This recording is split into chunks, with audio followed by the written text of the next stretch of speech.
Ini adalah sebuah kisah nyata yang terjadi di tahun 2006. 6 orang perampok yang hanya menggunakan 4 pistol mainan dengan mudahnya merampok sebuah bank dan berhasil membawa kabur uang sebanyak 25 juta US dollar.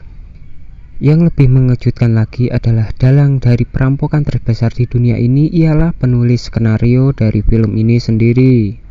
Cara yang mereka gunakan untuk merampok bank serta trik mereka untuk melarikan diri membuat orang terkagum-kagum karena perampok-perampok lain pasti memikirkan cara untuk melarikan diri, sedangkan mereka malah memikirkan bagaimana caranya untuk tertangkap. Oke, langsung saja kita ke alur cerita filmnya. Ini dia The Heist of the Century.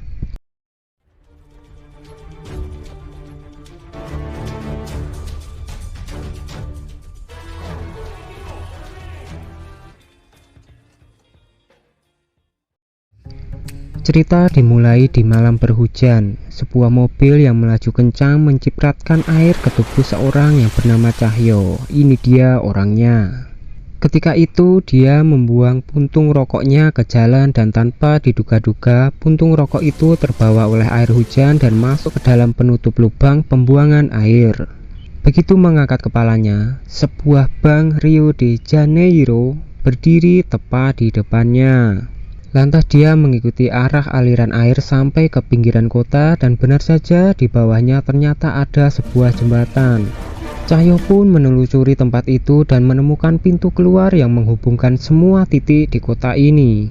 Sebuah ide gila pun muncul di benak Cahyo. Dengan ditemukannya jalan dari puntung rokok yang ia buang tadi, lantas ia berpikiran untuk merampok bank tersebut. Lantas pergilah ia mencari teman baiknya yang juga berprofesi sebagai seorang insinyur, atau kita sebut saja Tuan Jenggot, dan seorang lagi temannya bernama Malino. Mereka bertiga datang ke penutup lubang air yang berada tepat di depan bank. Dengan sedikit ide cemerlang, mereka menurunkan sebuah pita pengukur yang dimasukkan ke dalam penutup lubang. Lantas mengalirlah pita tersebut yang terhenti ke sebuah rumah seorang keluarga di pinggiran kota itu. Cahyo melihat pengukurnya itu ternyata hanya berjarak 18 meter di permukaan tanah dari bank tersebut. Setelah mengetahui hal itu, kemudian mereka mengambil sebuah sepeda secara diam-diam dan berhasil mengukur jarak penutup lubang ke pintu masuk bank itu dan mendapatkan hasil jaraknya adalah sekitar 7,1 meter. Dengan menggunakan teori Pythagoras, tentu sangat mudah menghitung panjang sisi dan sudut kemiringan daerah itu dan alhasil mereka pun langsung menemukan koordinasi dari lokasinya dan berencana menggali sebuah terowongan yang terowongan tersebut langsung menyambung ke lemari besi di bank tersebut. Kemudian rencana awal pun segera dilancarkan. Cahyo dengan sebuah kamera datang ke bank itu dan memotret secara gila-gilaan.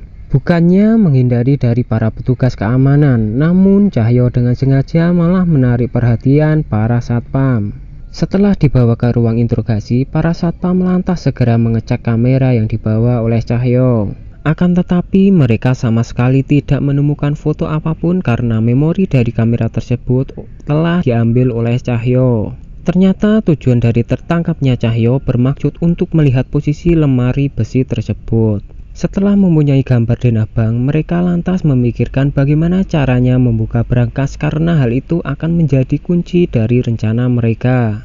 Mereka pun berasumsi setidaknya diperlukan 1 menit dengan sebuah pistol untuk membuka satu brankas. Dan jika mau membuka semua brankas, mereka membutuhkan waktu 7 jam untuk membuka kira-kira 400 brankas yang ada di bank tersebut. Bang Malino pun langsung pergi ke sebuah toko guna menyewa brankas yang kemudian mencatat model gemboknya bermaksud untuk diteliti. Scene berganti ke terowongan yang sudah hampir selesai digali, akan tetapi mereka masih belum menemukan cara untuk menghindari alarm keamanan di bank tersebut. Rencana yang sudah mereka rancang pun menemui jalan buntu untuk sementara waktu. Di hari ini, Cahyo pergi karena dia menemukan sebuah ide cemerlang untuk langsung merampok bank. Sebuah ide gila yang berhasil membawa kawanan itu masuk ke dalam bank. Hal yang dipikirkan kawanan itu justru malah bermaksud mengundang gerombolan polisi datang ke bank, dan benar, selang 2 menit polisi pun tiba di tempat kejadian. Perlu diperhatikan, dengan menggali terowongan secara sembunyi-sembunyi, maka alarm setiap menit bisa berbunyi. Setelah persiapan yang matang, mereka menjalankan rencana perampokan dengan membagi tugas masing-masing. Tahap pertama, Malino dan Cahyo serta 2 orang lainnya masuk ke bank secara normal dan langsung mengeluarkan pistol berpura-pura untuk merampok. Di saat yang sama, mereka juga mengunci semua pintu keluar dari bank, membiarkan para satpam melapor ke polisi lalu menyuruhnya keluar dan memberitahu polisi bahwa di dalam bank ada sekitar 20 orang sandera. Untuk mengontrol situasi yang ada di situ, tahap kedua adalah memberitahu rekannya yang menunggu di saluran gas untuk masuk ke terowongan.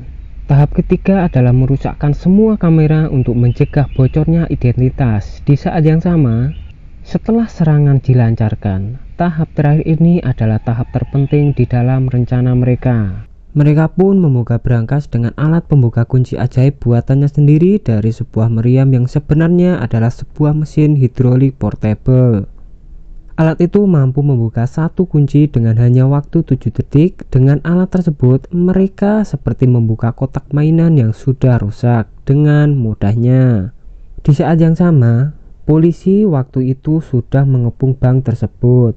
Malino juga menerima telepon negosiasi dari kepala polisi, dan hal ini pun juga telah dirancang karena mereka sudah membeli buku manual negosiasi antara polisi dan perampok. Sungguh mencengangkan, dan menyuruh Malino menghafalkannya agar kelihatan lebih realistis.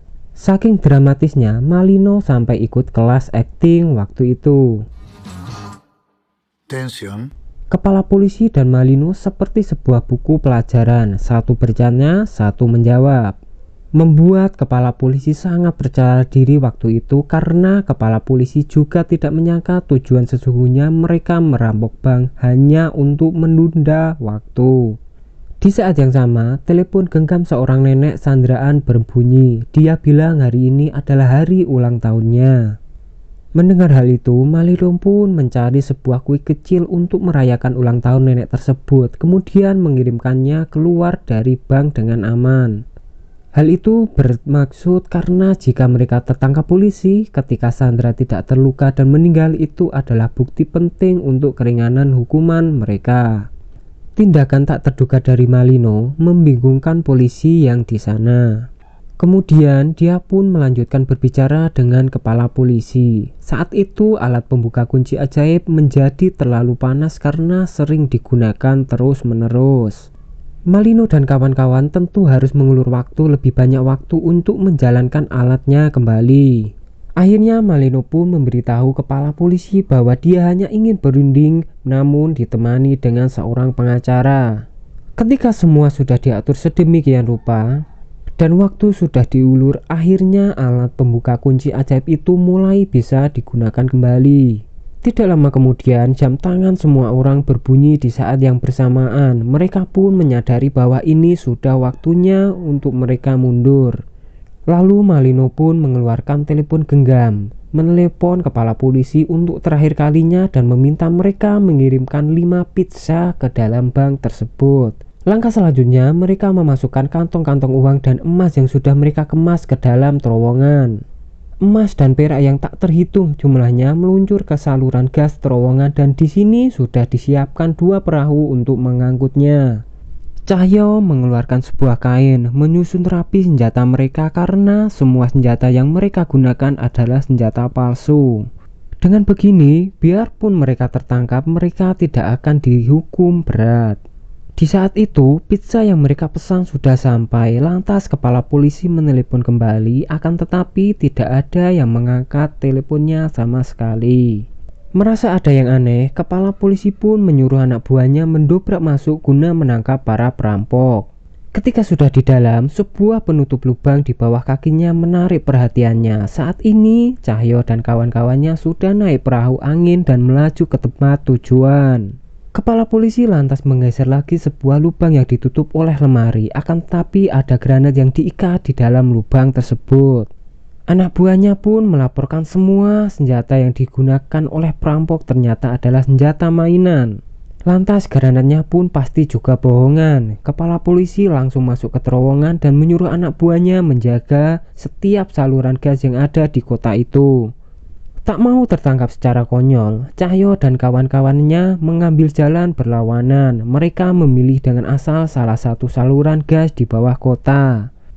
Akhirnya mereka pun tiba di saluran air, di mana sudah disiapkannya sebuah mobil van untuk mengangkut hasil rampokan serta membawa mereka kabur. Polisi yang kebingungan pun sama sekali tidak menemukan celah untuk mengejar mereka. Setelah semua beres dan hasil rampokan sudah dibuka, 6 orang perampok melihat uang yang tidak akan habis sampai beberapa keturunan. Setelah hasil rampokan mereka bagi, lantas mereka pun berpisah dan menikmati hasil rampokannya masing-masing. Tapi tunggu, jika ceritanya berakhir sampai di sini saja, maka ini tidak bisa dibilang sebagai kasus perampokan besar di dunia. Cerita berlanjut ke salah satu seorang perampok yang menceraikan istrinya karena cekcok di dalam rumah tangganya. Lantas istrinya yang marah kemudian melaporkan suaminya ke polisi. Setelah tertangkapnya salah satu perampok, akhirnya identitas dari semua perampok diketahui. Yang akhirnya ke-6 perampok pun tertangkap. Akan tetapi karena senjata yang mereka gunakan untuk merampok adalah senjata mainan, ditambah lagi tak ada satupun sandera yang mereka sakiti, akhirnya polisi hanya bisa memberikan hukuman ringan kepada mereka. Sedangkan Cahyo yang dimana ia adalah dalang dari perampokan itu hanya diberi hukuman selama 1 tahun lebih 7 bulan. Setelah keluar dari penjara, mereka kembali melewati hari sebagai orang kaya karena hasil rampokan yang masih mereka simpan. Nah, ini yang menjadi best ending di film ini. Ternyata dari awal mereka tertangkap dan dipenjara, itu adalah sebuah rencana yang mereka rancang. Karena hanya dengan cara ini mereka bisa menikmati kehidupan tenang dengan hasil rampokan yang masih di tangan masing-masing. Film ini memberikan penayangan tentang kasus perampokan. Akan tetapi, detail dari kejadiannya sangat menyerupai aslinya karena dalang dari kasus perampokan ini ialah penulis skenario dari film ini sendiri.